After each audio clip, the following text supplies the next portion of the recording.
कोरंगी जी अस्पताल में नशो ॾेई ज़्यादती बाद क़तल कयल नारी असमत खानेजो जा कातिल अञा ताईं गिरफ़्तार न थी सघिया आहिनि। सिंध जे चीफ सेक्रेटरी तरफ़ां मामले जो नोटिस वठण ऐं समूरे अस्पताल अमले खे मुअत्तल ऐं गिरफ़्तार करण जे हुकुम बावजूद अञा ताईं मुख्य जवाबदार कानून जी पकड़ खां आजो आहे। नारी असमत खानेजो जे कातिलनि जी गिरफ़्तारीअ लाइ सियासी समाज जी धुरियूं रोडनि ते निकिरी आयूं आहिनि। मलीर जे इब्राहिम हैदरी वारे इलाइक़े में फिशर फोक फोरम जे सॾ ते सियासी समाजी तंज़ीमुनि पारां रैली कढी धरणो हंयो वियो। फिशर फोक फोरम जे चेयरमैन मोहम्मद अली शाह, क़ौम परस्त अॻवान इलाही बख़्श बिकक, मंज़ूर जाफ़री ऐं ॿियनि जी अॻवानी में मुज़ाहिरो करे नारेबाज़ी कई वई। सिंध टीवी न्यूज़ सां ॻाल्हाईंदे अॻवाननि चयो त कोरंगी जी अस्पताल में असमत खे मुबैना ज़्यादती बाबति क़तल कयो वियो। वाक़े ख़िलाफ़ समूरी सिंध में एहतजाज थी रहिया आहिनि, पर हुकूमत मामले ते ख़ामोश आहे। संदन चवणो त पुलिस पारां जांच में सुस्ती, केस लोड़ण जी साज़िश आहे। भेण वो नंढी हुई मूंखां, वो सिर्फ़ु दाड़े सूर न करे वई ऐं उनखे ख़तमु कयो वियो। असांजो मुतालबो इहो आहे त उनखे बेगुनाह उनखे क़तल कयो वियो आहे। जेका मुल्ज़िमान आहिनि उनखे गिरफ़्तार करे सरेआम फांसी ॾिनी वञे।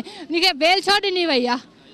उनखे रिमांड ॾियणु खपे आहे न। उनखे जेल मोकिलियो आहे। जेल में ख़बर कोन्हे छा त कहिड़ा मज़े में वेठा हूंदा आहिनि। डॉक्टर अयाज़ खे बेल ॾिनी वई आहे। पुलिस इन सां टेबल टॉक पई करे, सभु मिलिया पिया आहिनि। छा उहो पैसे वारनि पैसो अॻियां ॾिनो? असां ग़रीब आहियूं, असां आवाज़ खे दॿायो पियो वञे। कोरंगी जे पूरे अमले खे गॾु कयो वञे ऐं तफ़्तीश शुरू कई वञे ऐं उनखां इन दरंद खे उहा इबरतनाक सज़ा ॾिनी वञे जेकी वरी ॿी असमत इन जो इबरत जो निशानो न बने। असांखे इंसाफ़ खपे, असांखे कुझु न खपे। असां ग़रीब आहियूं, असांजी आवाज़ दॿाई पई वञे।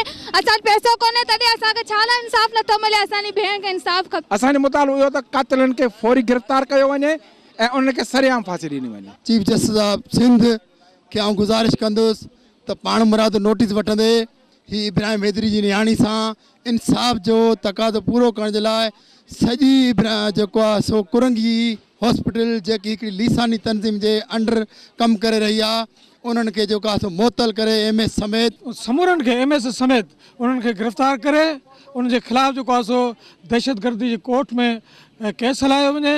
उन जी इंक्वायरी जेकी आहे उहो हिकिड़े ईमानदार SSP जे हवाले कई वञे। असमत वया हॉस्पिटल ऐं हुनखे कैनोला लॻियल आहे, उहो बि रत सां भरियल।